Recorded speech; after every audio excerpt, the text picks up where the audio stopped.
आप सब लोग सबसे पहले पत्रकार लोगों के लिए तालियां बजाओ। बहुत देर से बैठे, जब मैं आया तो हमारी कुछ माँ बहनें वो डांस कर रहे थे।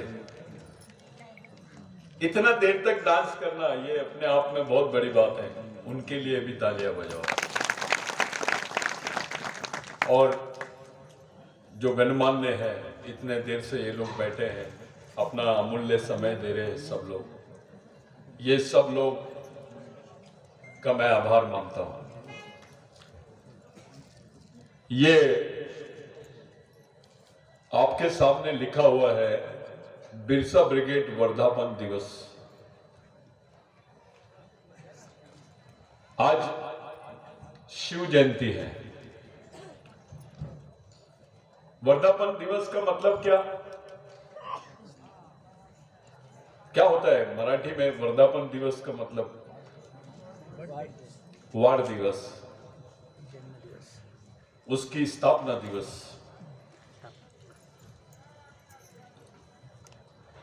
बहुत कम होता है ऐसा। हम व्यक्तियों का वाड़ दिवस देखते हैं, लेकिन संगठन का वाड़ दिवस ये आपको दिखने में बहुत एक नया टाइप का ये दिख रहा है, लेकिन इसके पीछे एक इतिहास है। जिस बिरसा ब्रिगेड को आप लोग महाराष्ट्र में, छत्तीसगढ़ में, झारखंड में, मध्य प्रदेश में, गुजरात में, राजस्थान में, आसाम में, नागालैंड में देखते हैं, वो बिरसा ब्रिगेड ऐसे ही अस्तित्व में नहीं आया। बिरसा ब्रिगेड की जो स्थापना है वो 1993 में हुई थी। तब मैं स्टूडेंट था और मैं जेल में था। तब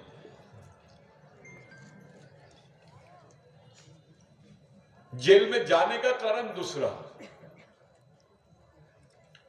1993 में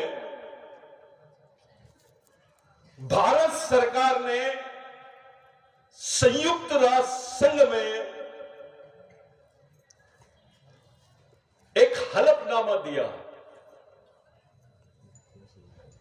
संयुक्त राष्ट्र संघ यानी यूनाइटेड नेशंस,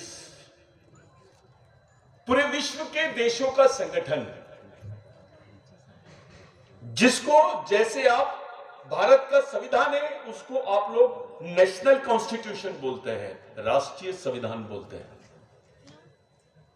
लेकिन पूरे देशों का संयुक्त रूप से जो संविधान होता है उसको इंटरनेशनल कॉन्स्टिट्यूशन बोलते हैं,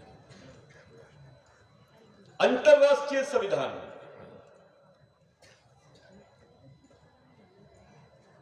संयुक्त राष्ट्र संघ ने भारत सरकार से पूछा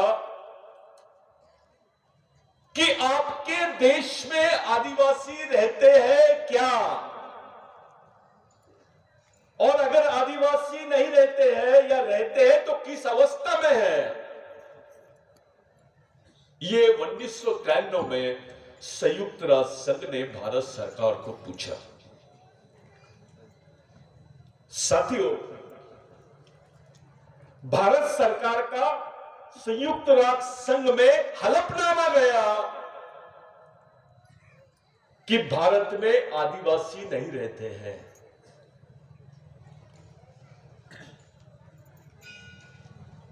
ये जो बातें की जा रही है, आदिवासी डिपार्टमेंट, वो डिपार्टमेंट, आपको सिर्फ बेटा या बाप बोला जा रहा है, लेकिन उसकी मान्यता नहीं मिली।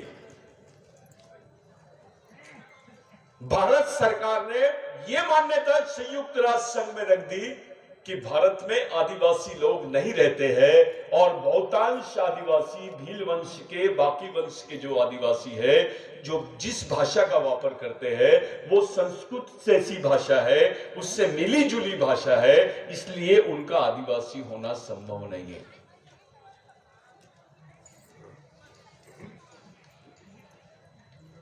ये संयुक्त राष्ट्र संघ का स्टेटमेंट था। इसने भारत के तमाम आदिवासियों के हजारों साल के इतिहास को खत्म कर डाला। आप बोल रहे हो अपने आप को आदिवासी, लेकिन आपको आदिवासी की मान्यता नहीं है। संविधान बनने के पहले आप आदिवासी थे करके आपको संविधान में मान्यता मिली।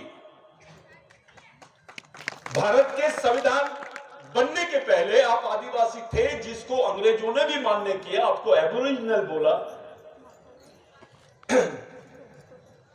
तब जाके आपके हिस्से में आरक्षण आया, आपके हिस्से में 5वीं अनुसूची आई, आपके हिस्से में एक पहचान आई संविधान बनते वक्त। और उसका एक डिबेट हुआ, उस पर डिस्कशन हुआ, जिसको संविधान पूर्व बहस बोलते हैं, यानी प्री कॉन्स्टिट्यूशन डिबेट। उसमें डॉक्टर बाबा साहब अंबेडकर ने बोला कि जो जनजाति के लोग हैं यही इस देश के आदिवासी है, यही इस देश के एबोरिजिनल पीपल है। जब जयपाल मुंडा और बाबा साहब का डिबेट चल रहा था, उसको भारत के सुप्रीम कोर्ट ने भी मान्यता दे दिया। भारत के सुप्रीम कोर्ट ने 2010-2011 में बोला कि आदिवासी इस देश के मूल मालिक है। They are the first citizen of India. वो भारत के मूल मालिक है, प्रथम नागरिक है, उनको ये सम्मान मिलना चाहिए। साथियों, भारत में सुप्रीम कोर्ट के ऊपर कोई कोर्ट नहीं है। सुप्रीम कोर्ट के बोलने के बावजूद भी भारत सरकार ने अभी तक के इस देश के आदिवासियों को संयुक्त राष्ट्र संघ में मान्यता नहीं दी। उनको आदिवासी है करके मान्यता नहीं दी। संविधान मान्यता देता है, लेकिन इस देश की सत्ता में जो बैठे हुए लोग हैं वो आदिवासियों को मान्यता नहीं देते हैं। और इसी हलफनामे के खिलाफ में बिरसा ब्रिगेड का निर्माण हुआ। 1993 में पहली बार बिरसा ब्रिगेड का निर्माण हुआ। और बिरसा ब्रिगेड का जो निर्माण था, हमने खास करके छत्रपति शिवाजी महाराज के जन्मदिन के दिन ही किया। वो इसलिए किया, जो यहां का मराठा है, जो यहां का ओबीसी है, जो यहां का दलित है, जो यहां का अल्पसंख्यक है, वो आदिवासियों का वंशज है। संभाजी महाराज ने बोला था, आप अभी बोल रहे थे मावड़े, संभाजी महाराज ने आदिवासियों को मालिक बोला। मालिक बोला, मालिक ते मालिक है।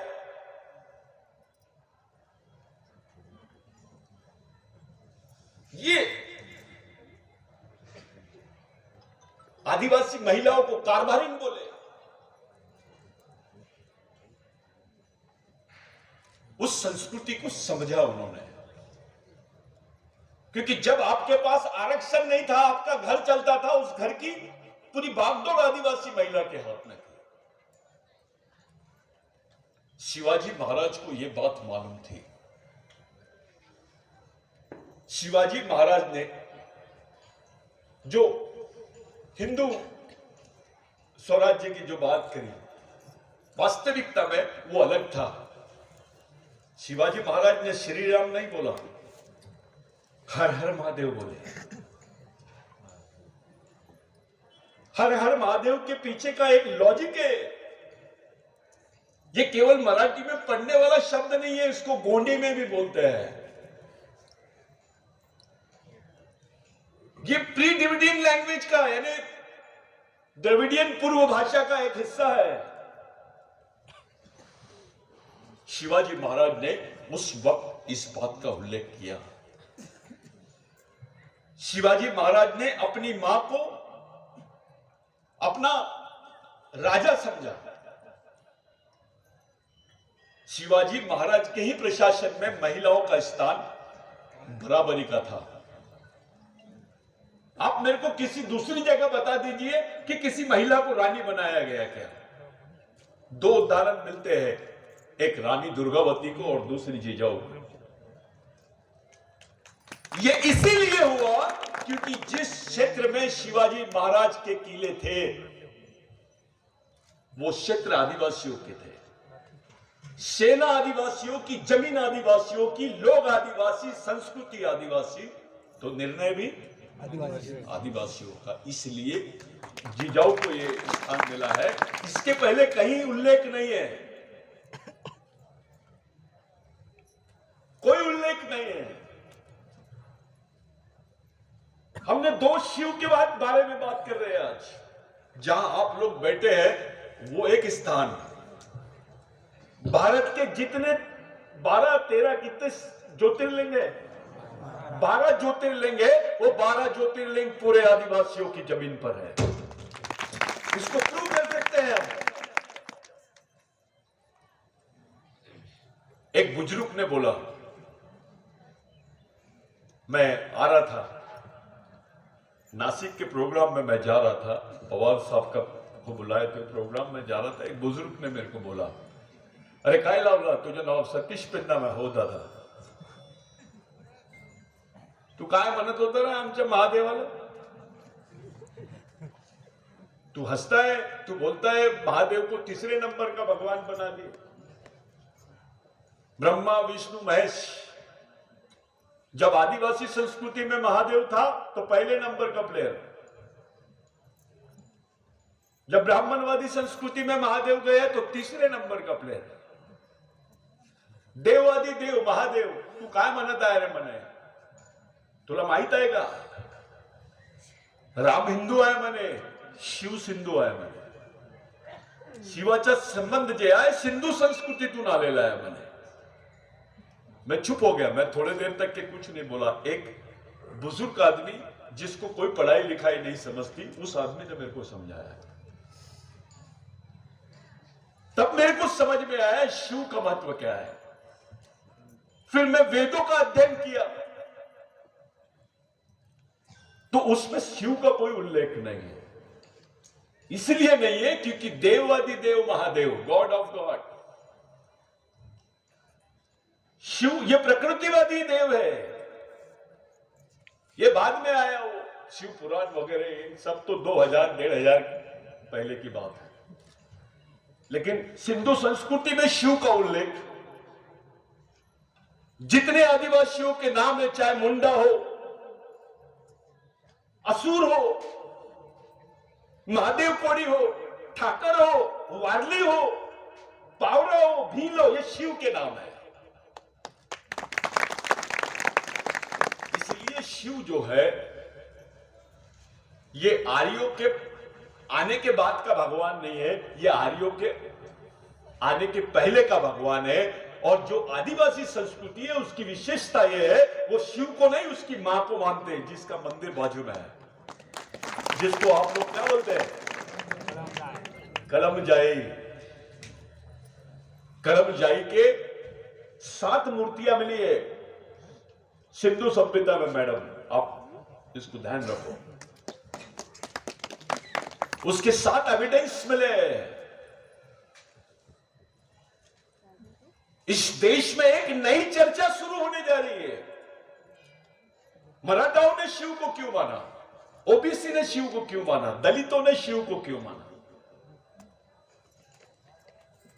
क्योंकि वो आदिवासियों के वंशज है। ये आदिवासियों के वंशज है।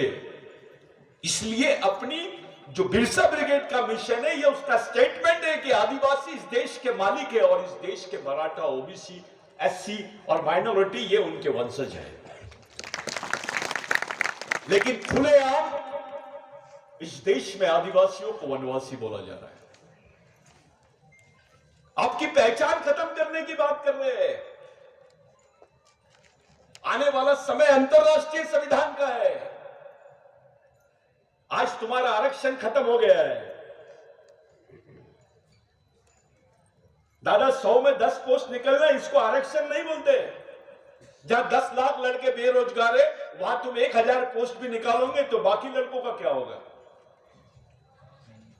आरक्षण से समाज खड़ा नहीं होने वाला है।